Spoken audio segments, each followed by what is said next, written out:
दोस्तों नमस्कार। पिछली क्लास में हमने प्रेजेंट इंडेफिनिट देखा हुआ था और आज की क्लास में हम लोग देखेंगे पास्ट इंडेफिनिट के सेंटेंस का स्ट्रक्चर और उसका प्रयोग। तो कैसे देखना है, ध्यान से देखिएगा कि पास्ट इंडेफिनिट की पहचान पहले बताएंगे आपको कि पास्ट इंडेफिनिट टेंस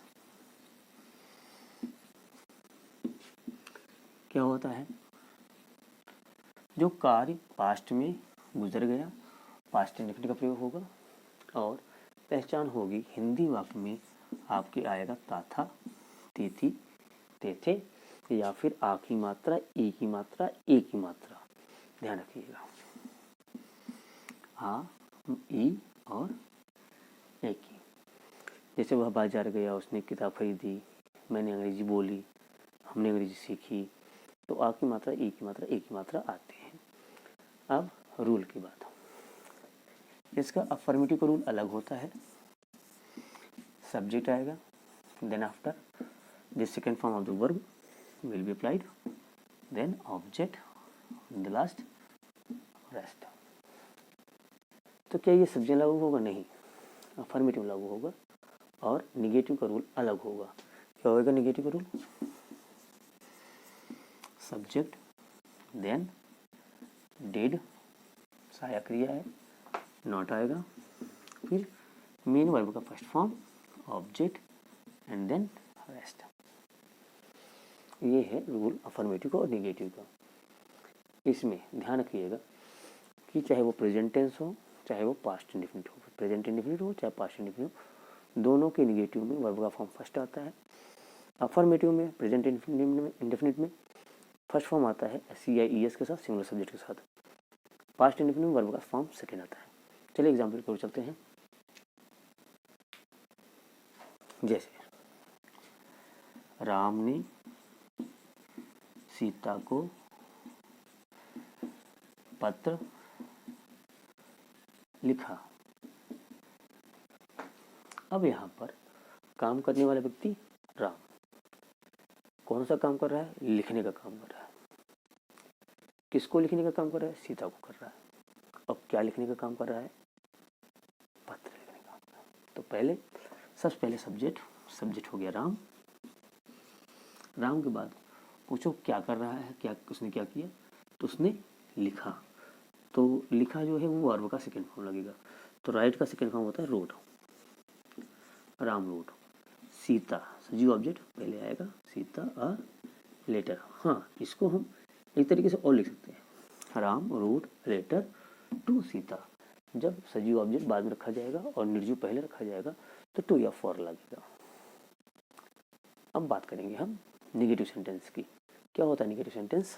कि राम ने सीता को पत्र नहीं लिखा। अगर नहीं लिखा है तो हम निगेटिव वर्ड नॉट का प्रयोग करेंगे, लेकिन ऐसे नहीं, नॉट नहीं होएगा। तो हो जाएगा राम डिड नॉट। अब जब डिड नॉट लग गया है तो वर्ब का फॉर्म फर्स्ट आएगा। Did not write a letter to Sita. ये हो गए इसकी निगेटिव। अब यस नो टाइप क्या होएगा? क्या राम ने सीता को पत्र लिखा? देखो, अगर यहाँ पर कर देते हैं क्या और यहाँ लगाते हैं क्वेश्चन मार्क, तो ये हो जाएगा क्या राम ने सीता को पत्र लिखा। तो अगर सेंटेंस में हिंदी वाक्य में क्या पहले आ रहा है तो वहाँ पर हम डिड का प्रयोग सब्जेक्ट के पहले करेंगे। तो did Ram write a letter to Sita. Question mark. Sita पहले भी आ सकती है, लेटर बाद में जा सकता है, कोई दिक्कत नहीं होगी। अब इसकी निगेटिव कैसे बनाएंगे हम? तो निगेटिव का प्रयोग करेंगे ठीक सब्जेक्ट के बाद और मुख्य क्रिया के बीच में। तो नॉट आपका आ जाएगा यहाँ पर। Did Ram not write a letter to Sita. क्या राम ने सीता को पत्र नहीं लिखा? ये हो गया यस नो टाइप। अब बात करेंगे हम WH टाइप की। क्या होता है WH टाइप? कि राम ने सीता को पत्र कब लिखा या क्यों लिखा। सीता को पत्र कब लिखा या क्यों लिखा। चलो क्यों वाला कर देते हैं। अब क्योंकि स्पेलिंग सबसे पहले क्वेश्चन वर्ड आता है, उसकी स्पेलिंग पहले बार देखेंगे। वाई लिखने के बाद सहायक क्रिया जो डीड है वो लगेगा, कर्ता के अनुसार लगता है सहायक क्रिया। अब एक ही सहायक क्रिया है तो डीड लगेगा। Why did Ram write a letter to Sita.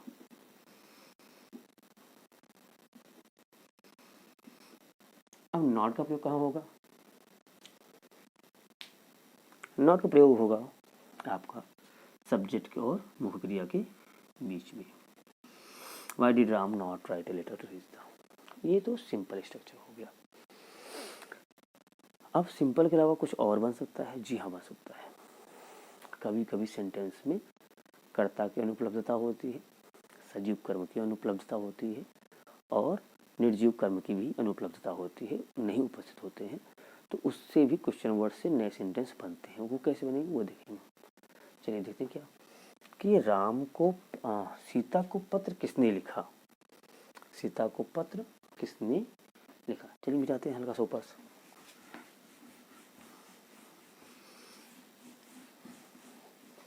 अब सेंटेंस क्या है कि सीता को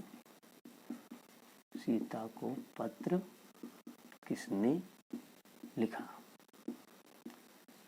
अब इस प्रकार के सेंटेंस किसने या कौन अगर लिखा हुआ है, दिख रहा नहीं दिख रहा, नहीं दिख रहा है और बढ़ते ही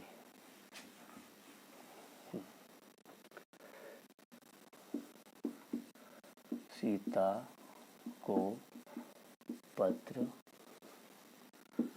किसने लिखा। अब यहाँ पर किसने लिखा हुआ है, तो अब इस प्रकार के सेंटेंस का अनुवाद हम कैसे करेंगे, तो समस्या होगी ना।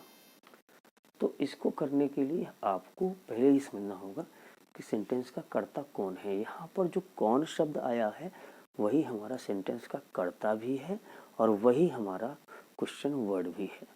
तो कर्ता को मान लेंगे इसको हम, तो ये हो जाएगा हु। अब हु के बाद आप डिड का प्रयोग मत करिएगा असर्टिव इंट्रोगेटिव में, इंट्रोगेटिव असर्टिव में नहीं करना है। क्या होता है कि हु के बाद हमने लिखने की स्पेलिंग वर्ब का फॉर्म सेकंड लगेगा। फिर से बता रहा हूँ, हु के साथ वर्ब का जो फॉर्म आएगा वो सेकंड आएगा पास्ट इंडेफिनिट टेंस में। तो who wrote Sita a letter.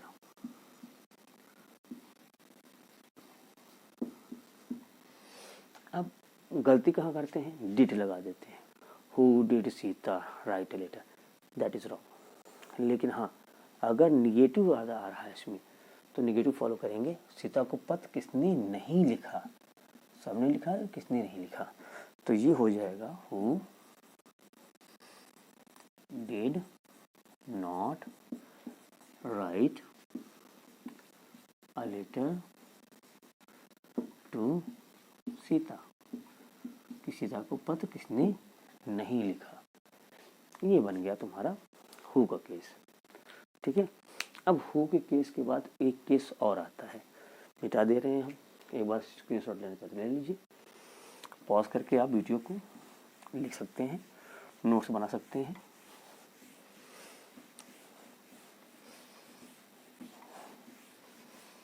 देखते रहेंगे। अभी क्या करना है आपको कि सेंटेंस में हमारा क्वेश्चन वर्ड दूसरा आएगा। जैसे कि राम ने पत्र किसे लिखा। सेंटेंस है कि राम ने पत्र किसे लिखा। अब जब सेंटेंस में किसे या किसको आ जाता है तो सजीव ऑब्जेक्ट हमारा यही किसे हो जाता है। ये ऑब्जेक्ट क्या काम कर रहा है यहाँ पर, देखें ट्रांसलेट कैसे होगा। पहले इस किसी की स्पेलिंग जो होती है हुम। अब हुम क्वेश्चन वर्ड हो गया, सब्जेक्ट है इसमें राम लिखा हुआ है, तो हुम के बाद सहायक क्रिया डिड लगाएंगे। होम डिड राम, वर्ब का फॉर्म फर्स्ट रहेगा। Whom did Ram write a letter, ये हो गया। अब राम ने पत्र किसे नहीं लिखा, अगर ये सेंटेंस पूछा जाता है तो नॉट कहाँ पर आता है, अगर नॉट यहाँ लगा हुआ है तो, नहीं लिखा है तो सब्जेक्ट और क्रिया के बीच में नॉट लगा देंगे आप। Whom did Ram not write a letter, कि राम ने पत्र किसी नहीं लिखा। ठीक है, अब एक और स्ट्रक्चर बन सकता है जब निर्जीव ऑब्जेक्ट सेंटेंस में ना दिखाई पड़े, और सेंटेंस में क्या है। तो देखो कैसे बनता है कि राम ने सीता को क्या लिखा। अब ये जो क्या आया है वो आया है हमारा निर्जीव ऑब्जेक्ट के लिए, तो उसके लिए व्हाट आएगा, व्हाट लगा दिया, उसके बाद सहायक क्रिया डिड, देन सब्जेक्ट राम, फिर वर्ब का form first, what did Ram write to Sita, कि राम ने सीता को क्या लिखा। अब इसकी नेगेटिव आप बताओ, नॉट कहाँ लगेगा, जी बिल्कुल सही, नॉट आएगा राम और राइट के बीच में, क्या नहीं लिखा। तो ये पॉसिबल है इतने सेंटेंस बनने के नॉर्मली, और कुछ प्रैक्टिस कर देंगे। चलिए देख लीजिए बार फिर से। अब हम कुछ प्रैक्टिस करते हैं, पूछते हैं आपसे हिंदी में, आप उसका उत्तर देंगे इंग्लिश में।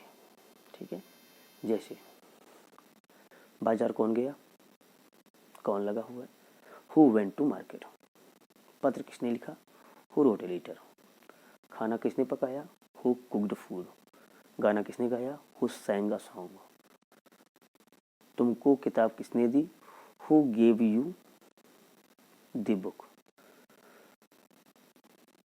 किसने तुम्हें पीटा, हु बीट यू, बीट यहाँ पर second form, beat be beaten, किसने तुम्हें अंग्रेजी पढ़ाई, हु टॉट यू इंग्लिश, तुम कहाँ गए थे, वेयर डिड यू गो, तुमने क्या खाया था, व्हाट डिड यू ईट, तुमने क्या लिखा, व्हाट डिड यू राइट, तुम बाजार कब गए, when did you go to market,